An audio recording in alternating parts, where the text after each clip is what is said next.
To overdraft at an ATM, you must first opt into your bank's overdraft service, which typically involves linking your checking and external accounts to cover overdraft transactions.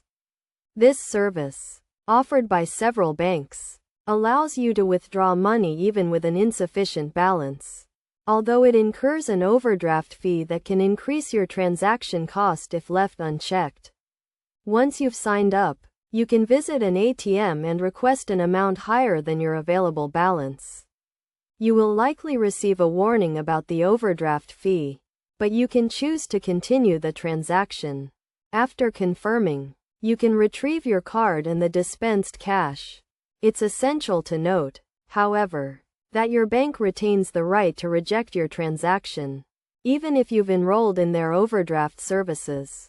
By following these steps, you can overdraft at an ATM, but be aware of the potential fees and your bank's policies.